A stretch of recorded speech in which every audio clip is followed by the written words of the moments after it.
In the year 2147, Earth had become a hub of interstellar diplomacy, a meeting point for many different species across the Milky Way. After decades of exploration, humanity had made remarkable progress in technology and space travel, with only minor conflicts disrupting the relative peace in the galaxy. As Earth's influence grew, so too did its curiosity about the far reaches of space, places no human had ever been, where ancient civilizations thrived or withered away. One such distant frontier was the Isara Quadrant, an uncharted sector far from any established trade routes or inhabited planets. Few ventured there, as the region was known for its intense solar flares and hazardous asteroid fields. But it was from this forgotten quadrant that a mysterious distress signal emerged, one that would change the fate of both Earth and a dying alien race. On the bridge of the Starship Odyssey, Captain Ira Mason stared at the holographic transmission in front of her. The signal had come through the galactic relay network, sent in bursts of incomprehensible alien code interspersed with what appeared to be desperate, pleading voices. The ship's AI had spent hours trying to decode it, and the final translation was chilling in its simplicity: "We are dying. We need help. Only humans can save us." The words hung heavy in the air as Ira reviewed the data on her holoscreen. The source of the signal was traced to a planet known as Xenia Prime, located in the heart of the Isara Quadrant. It was a world unknown to any human database, and the message offered no clues as to what kind of species lived there or what their crisis might be. "What do you make of it?" Dr. Marcus Kim, the ship's chief scientist, asked from his station across the room. Ira glanced at him. "It's unusual. Why would they specifically call for humans? They must know about other species in the galaxy. What could we possibly offer that no one else can?" Dr. Kim shook his head. "No idea. But this signal isn't random. Whoever sent it knows exactly who they're reaching out to." The Odyssey had been on a standard reconnaissance mission, charting new systems and conducting scientific studies. But the call from Xenia Prime was too urgent to ignore. Ira called a meeting with her senior officers, including Dr. Kim and Lieutenant Commander Arya Valen, her second-in-command, to discuss the mission. "We don't know what kind of danger we'll be walking into," Ira began, standing at the center of the briefing room. A holographic projection of Xenia Prime rotated slowly above the table, showing a lush, azure world with large bodies of water and towering mountain ranges. "The Isara Quadrant isn't known for friendly encounters. It's remote, and we've had little contact with civilizations from that region. But we can't just ignore it," Lieutenant Commander Valen pointed out. "If there's even a chance we can help, we have a responsibility to respond." Dr. Kim leaned forward, studying the projection. "Assuming it's not a trap." Ira weighed the risks carefully. The galaxy was vast, and not every species welcomed human intervention. However, the message didn't feel like a threat. It felt genuine. Desperate. "We'll proceed with caution," she decided. "Prepare the ship for a long journey. I want full scans of Xenia Prime as soon as we enter the system. No risks until we know what we're dealing with." The Odyssey engaged its faster-than-light drives, hurtling through the cosmic expanse toward the unknown planet. The journey took weeks, the ship passing through nebulae and asteroid belts, dodging radiation storms and gravitational anomalies. As they drew closer to the Isara Quadrant, the crew grew more tense. Long-range scans revealed no significant activity in the surrounding space. Xenia Prime appeared isolated, cut off from the rest of the galaxy. When they finally arrived in orbit around the planet, the crew was struck by the world's stark beauty. Xenia Prime was covered in shimmering oceans and lush green forests, with a thin veil of atmospheric mist that glowed under the light of its twin suns. It looked untouched, serene, yet beneath that serenity, something was deeply wrong. "Scan the surface," Ira commanded, watching the view on the main display. "I want to know exactly what we're dealing with down there." The results came back quickly. "No signs of advanced technology or major settlements," Valen reported. "But there are life forms. Humanoid, by the looks of it. The population is small. Much smaller than you'd expect for a planet like this. Ira frowned. How small? Only a few hundred scattered across various regions, Valen answered, her brow furrowed in confusion. It's as if they've been dwindling for a long time. Dr. Kim leaned over his console, examining the data. That doesn't make sense. If they've been here for millennia, their population should be in the millions, if not billions. Something's wiped them out. Ira felt a chill run down her spine. The distress signal hadn't been exaggerated. This civilization was dying, and fast. Prepare a landing party. We need to make contact. The shuttlecraft descended through the atmosphere, breaking through the mist as the landscape unfolded beneath them. They landed in a wide valley surrounded by crystal blue lakes and rolling hills. The air was cool and sweet, and the planet's two suns cast an ethereal glow on the horizon. It was a world that should have been teeming with life, but it felt eerily silent. As the crew disembarked, they were met by figures emerging from the trees. The beings approached slowly, their forms shimmering in the sunlight. Tall and graceful, they resembled humans, but with an otherworldly elegance. Their skin glistened like liquid silver, and their eyes, glowing gold, reflected an ancient wisdom mixed with deep sorrow. The leader stepped forward, her voice calm but filled with urgency. Welcome, travelers from Earth. I am Lyra, and we are the Xinyari. You have come at a critical time, for we are the last of our kind. Captain Ira took a deep breath, locking eyes with the alien woman. We received your message. You said only humans could save you. Why us? Lyra's expression softened, as if the weight of her words carried the hope of an entire species. Because, Captain Mason, she began, her voice trembling, we are dying, and without your help, we cannot reproduce. The revelation struck the crew like a lightning bolt. Ira, speechless for a moment, struggled to comprehend the gravity of what had just been revealed. The Xinyari were not just dying from disease or conflict, they were facing the extinction of their very ability to create new life. And somehow, for reasons yet unknown, they believed that humanity held the key to their survival. We need you, Lyra continued, her golden eyes pleading. Our survival depends on your help. Without you, our race will fade into nothingness. Ira exchanged glances with her crew, the enormity of the task before them dawning fully. They had come to help, but the Xinyari's request was beyond anything they had imagined. Let's figure out what we're dealing with, Ira said quietly, her voice steady despite the uncertainty swirling in her mind. And find out how we can save them. The journey, it seemed, had only just begun. The Xinyari capital stood before the Odyssey crew like a vision from another world. The city was constructed from translucent crystal towers that rose into the sky, gleaming under the light of Xenia Prime's twin suns. It was a breathtaking sight, with the buildings reflecting and refracting light in all directions, creating a kaleidoscope of colors that danced across the misty air. Yet, beneath its beauty, the city had an eerie stillness, no bustling crowds, no signs of life aside from the few Xinyari who had greeted the humans upon their arrival.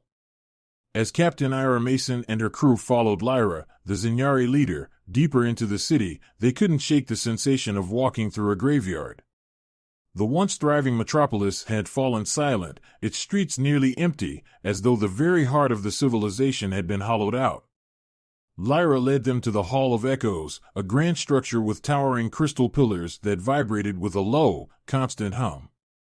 Inside, the atmosphere felt ancient, like stepping into the remnants of a long-forgotten empire. The Xinyari leaders awaited them, seated in a circle around a massive crystalline sphere, which pulsed faintly with light. These beings were tall and graceful, their silver skin gleaming in the soft glow of the chamber, their golden eyes filled with centuries of knowledge and sorrow.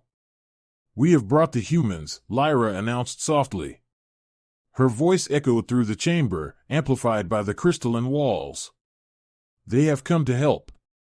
Ira stepped forward, feeling the weight of all the eyes on her. She had so many questions, but one burned brighter than the rest. You said your race is dying. You need to explain how you believe we can help. One of the elders, her silver hair flowing down like liquid metal, spoke first. We, the Xinyari, once flourished across many worlds. Our civilization reached heights unimaginable, and for a time, we believed ourselves to be gods of our own fate. We manipulated our biology, striving for perfection. We altered ourselves to be more efficient, more intelligent, more beautiful. We no longer relied on natural reproduction. Instead, we turned to technology, believing it would grant us immortality. The elder's voice cracked slightly, a tremor of regret clear in her words.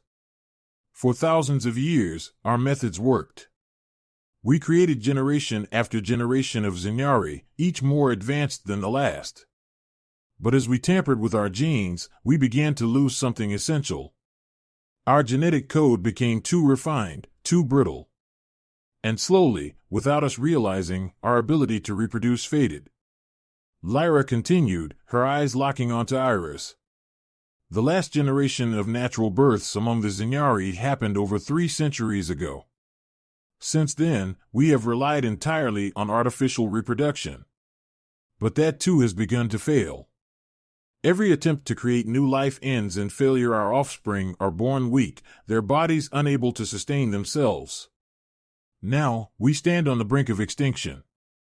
We have no children. Our species will end with us. The revelation struck Ira and her crew like a physical blow. An entire race, once so powerful and advanced, now faced extinction not through war or disease, but by the slow collapse of their very biology. They had reached for perfection, and in doing so, had doomed themselves. But why humans? Dr. Marcus Kim asked, stepping forward. He was visibly shaken by the Xinyari story, but remained focused on the scientific implications. There are countless species in the galaxy. What makes us different? Another elder, this one with sharp, luminous eyes, answered. Your species, unlike ours, has retained genetic diversity. You continue to reproduce naturally, despite your technological advancements. Human DNA is robust, adaptable. It contains the variability we have lost over millennia. We have studied many species, but only humans possess the genetic resilience we need. Ira frowned. You've studied us? Lyra nodded. We have observed Earth and its colonies for centuries, ever since we first detected your spacefaring capabilities. We did not interfere, but we learned. And now, we believe your DNA holds the key to stabilizing our own. If we can integrate human genes into our reproductive systems, we may be able to create new Xinyari hybrid species that can survive. A hybrid? Ira repeated, feeling a knot form in her stomach. The implications were enormous. You want to merge our species? Not merge, Lyra corrected gently. But adapt. We do not seek to become human.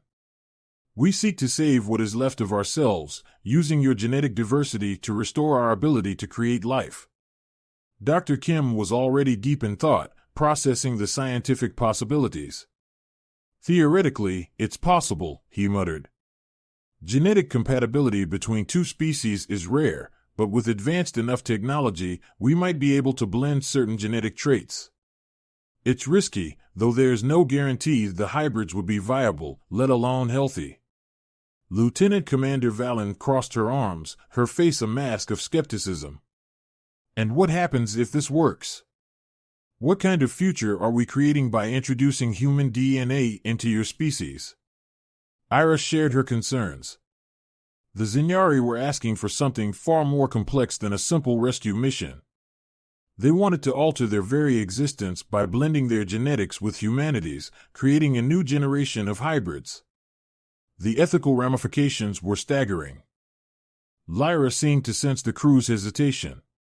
We understand the enormity of what we are asking, she said softly. But we have no other choice. Our attempts to correct our genetic flaws have failed. Every day, more of us grow weaker. Soon, we will all be gone.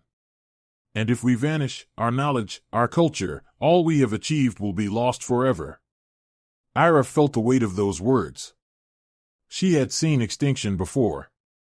She had walked through the ruins of civilizations wiped out by war or natural disaster.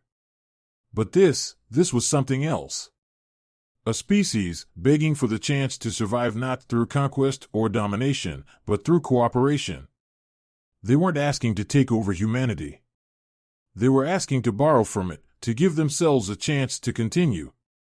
"We can help you," Dr. Kim finally said, breaking the silence. "But it's not going to be easy. We'll need to run extensive genetic analyses, test compatibility, and even then, there's no guarantee it will work." Ira turned to him. "Can you do it?" Kim nodded slowly. "Yes. With time, I believe we can create a genetic blend that works. But there are risks: genetic instability, immune system failures, unexpected mutations. We're talking about combining two species that evolved on completely different worlds. There's no way to predict all the outcomes." Ira looked at Lyra and the other Xinyari leaders. "If we agree to help, you need to understand that this is an experiment. There will be unknowns. You might not get the result you hope for." Lyra met her gaze, unwavering. "We understand. But we have no other choice. We are willing to take that risk." Ira felt a profound sense of responsibility settle over her. She knew they couldn't just turn their backs on the Xinyari. As a captain, as a human, she couldn't walk away from a species on the brink of extinction. But this wasn't a simple act of charity, it was a commitment to altering the fate of two civilizations. "We'll do everything we can to help," Ira said finally. "But this won't be quick.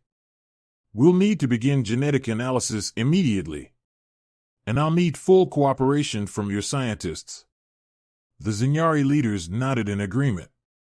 "Whatever you need, Captain.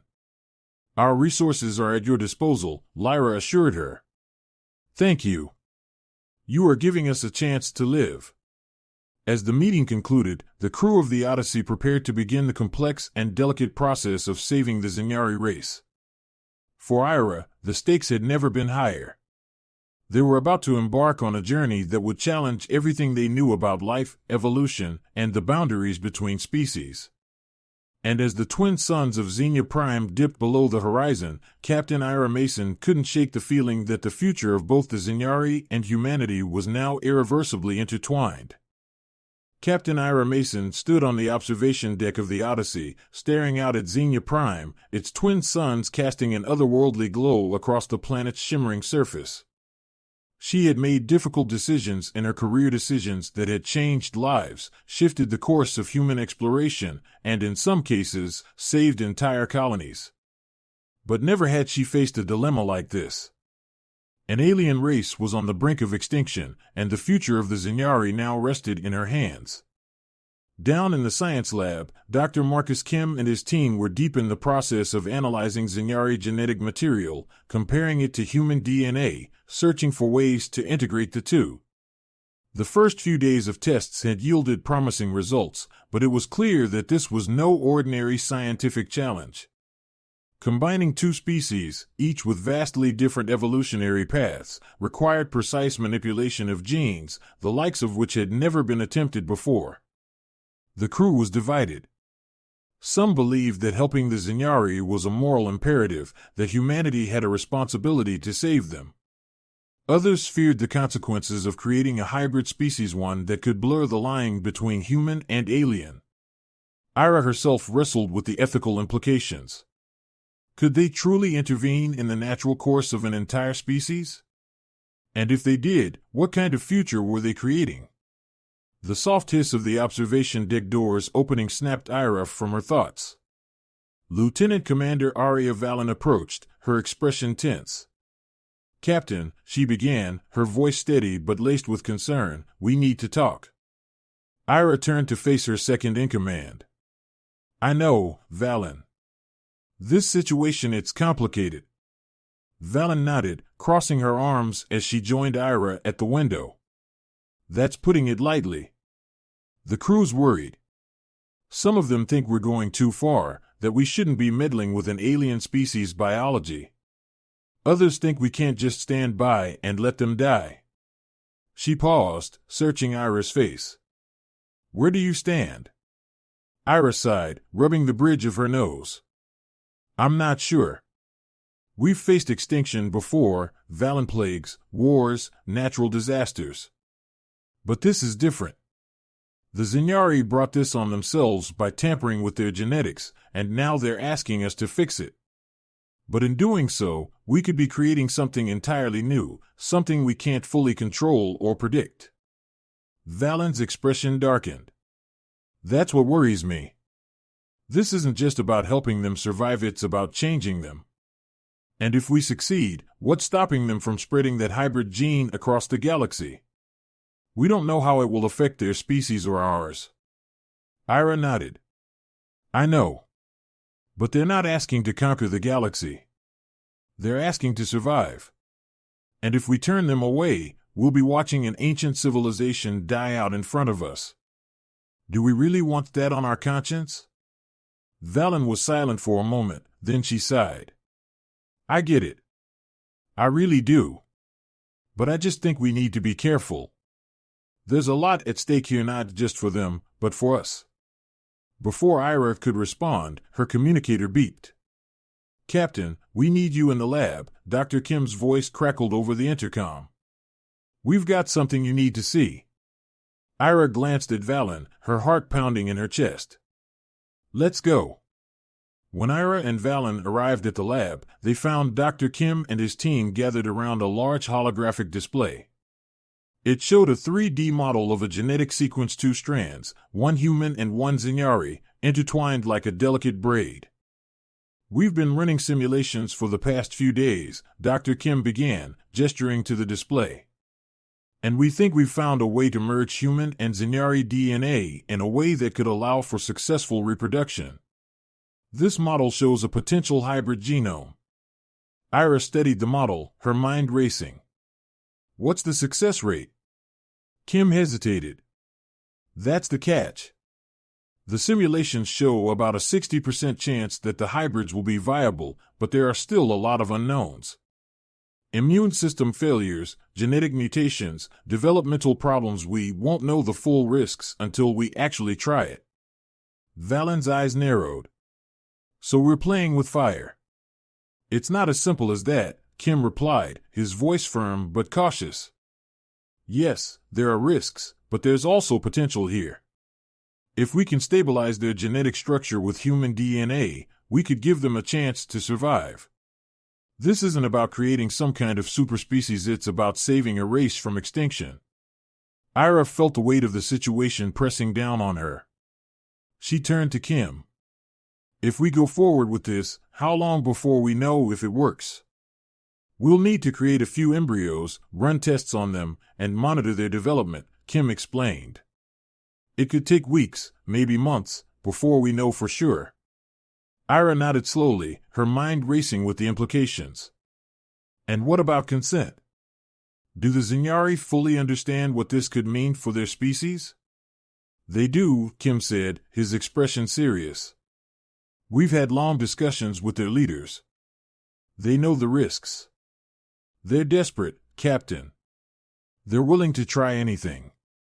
Valen folded her arms, her gaze hard. And if it fails? Kim's face was grim. Then their race will die. The room fell into a tense silence.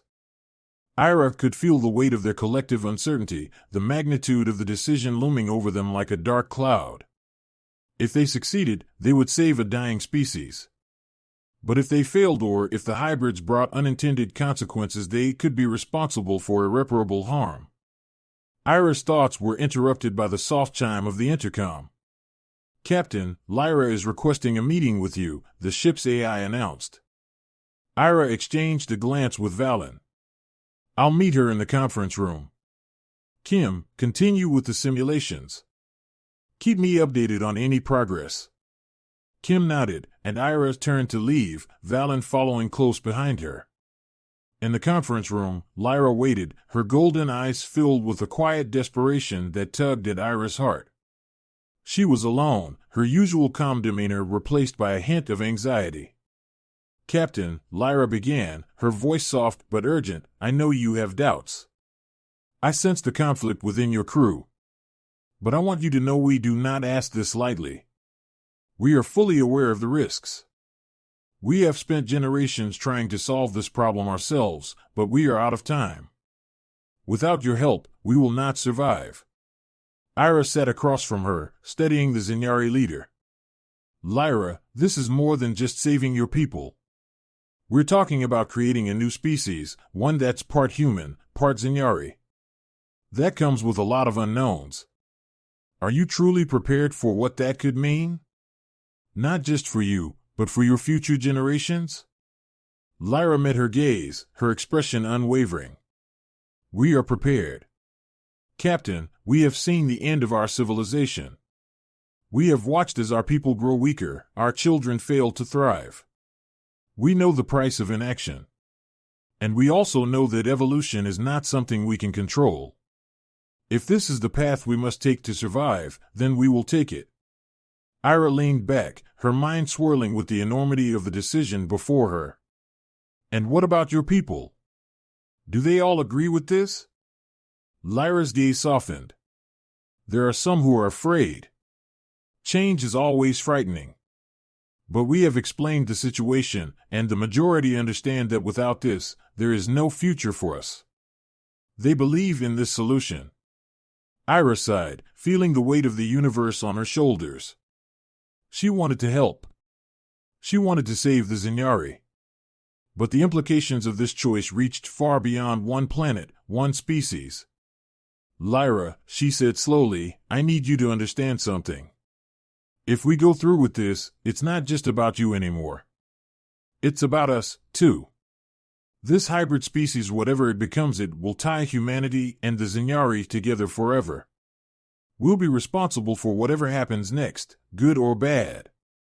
Lyra's eyes filled with an ancient sadness. "I know, Captain. And I will bear that responsibility, as will my people. We are asking for a future, even if it is uncertain." Ira closed her eyes for a moment, then opened them, her decision made. "We'll move forward. But we'll take every precaution. If there's any sign that this isn't working, we'll stop." Lyra nodded, relief washing over her features. "Thank you, Captain. You are giving us a chance, one we thought we had lost." As Ira watched Lyra leave the room, she couldn't shake the feeling that the future of both their species had just been irrevocably altered. Months had passed since Captain Ira Mason made the monumental decision to proceed with the hybridization experiment. The Odyssey had become a hub of scientific activity as Dr. Marcus Kim and his team worked tirelessly alongside the Zynyari scientists to engineer a new future for the dying race. The stakes were high, and the weight of responsibility pressed heavily on the entire crew. But despite the risks, hope flickered in the hearts of the humans and Zynyari alike. Inside the medical bay, Ira stood next to Dr. Kim, her eyes fixed on a containment unit that held several incubating embryos. They were the first of their kind, a blend of human and Zynyari DNA. The embryos glowed faintly in the soft light of the sterile chamber, their genetic structure still stabilizing after weeks of careful manipulation. "This is it," Dr. Kim said quietly, his gaze locked on the embryos. "We've passed the critical stage. They're viable." Ira exhaled slowly. "No complications so far?" Kim shook his head. "None. The hybrid genome is holding steady. We've managed to create a balance between the two species, enough Zynyari traits to ensure their survival, but with the resilience of human DNA to stabilize their reproduction. It's remarkable." Ira stared at the embryos, still finding it hard to grasp the enormity of what they had done. "And when will they be born?" Kim glanced at his data pad. "We've accelerated the growth cycle slightly. They'll be ready in about a month." Ira nodded, but she couldn't shake her underlying unease. Everything had gone smoothly so far, but the real test would be after the hybrids were born. Would they be healthy? Would they thrive? And most importantly, what kind of future would they inherit? The day of the first births arrived with a quiet tension that permeated the ship. The crew was on edge, uncertain of what to expect.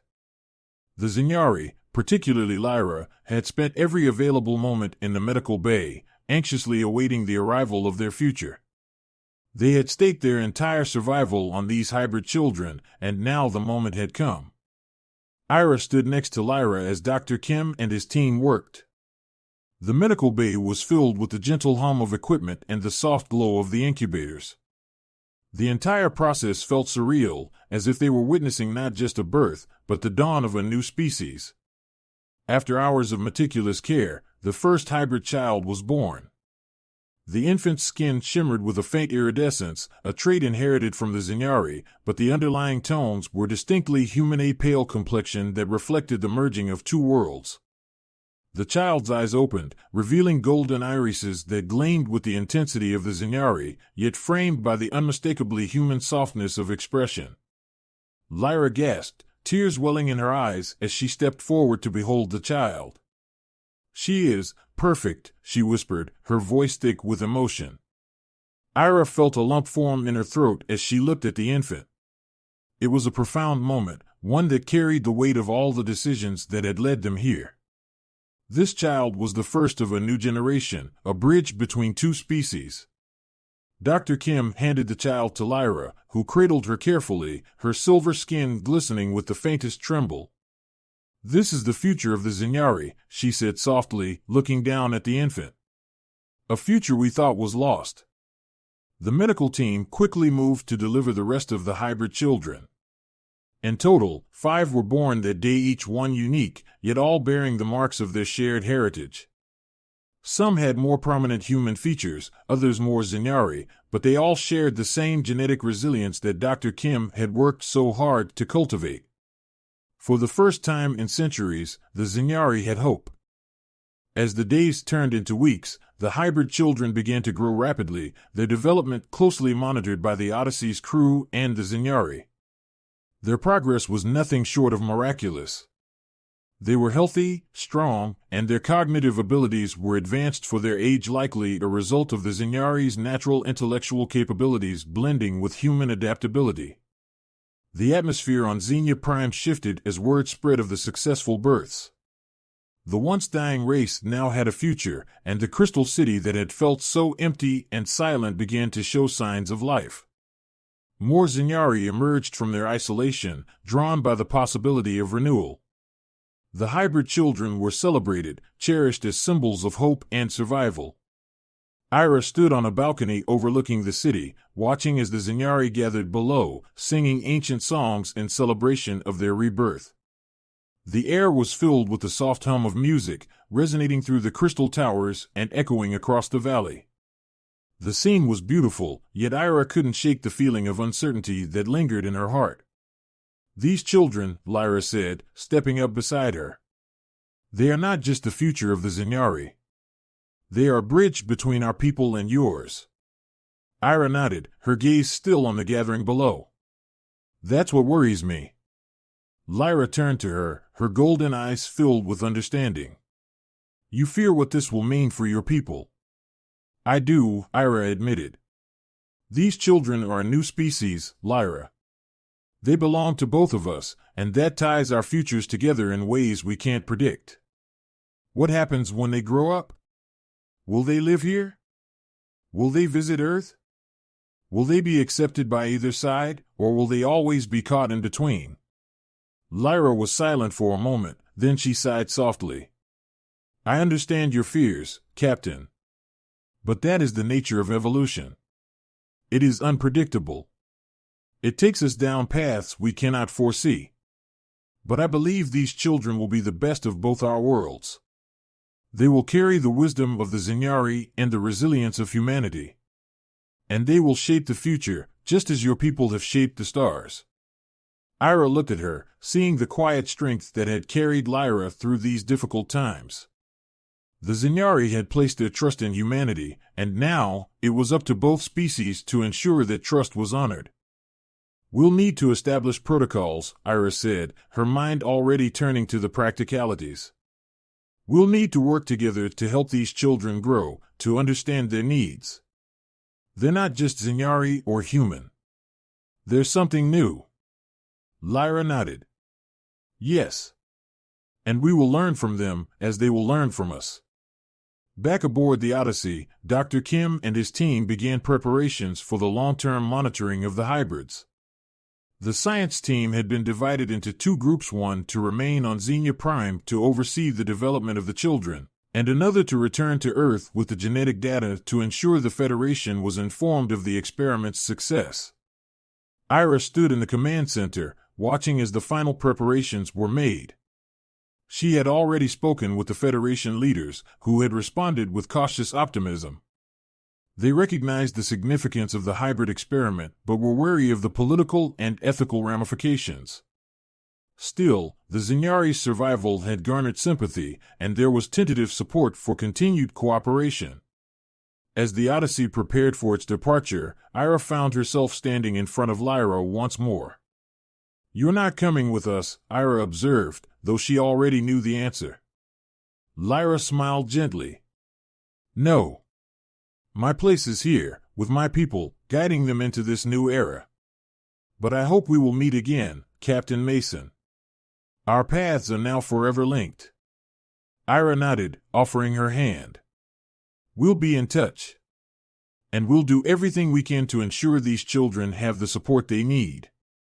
Lyra took her hand, her grip firm but warm. "Thank you, Captain. For everything. You have given us a future." As the Odyssey lifted off from Xenia Prime, the crew watched the planet fade into the distance, its azure glow disappearing among the stars. The mission had been unlike anything they had ever imagined. They had come to save a dying species, and in doing so, they had created something entirely new, a future that held both promise and uncertainty. Ira sat in her captain's chair, staring out into the vast expanse of space. She couldn't predict what would come next, but she knew one thing for certain: the future of both humanity and the Zynyari had been irrevocably changed. And somewhere out there, under the light of twin suns, a new generation was waiting to shape the universe in ways no one could yet understand.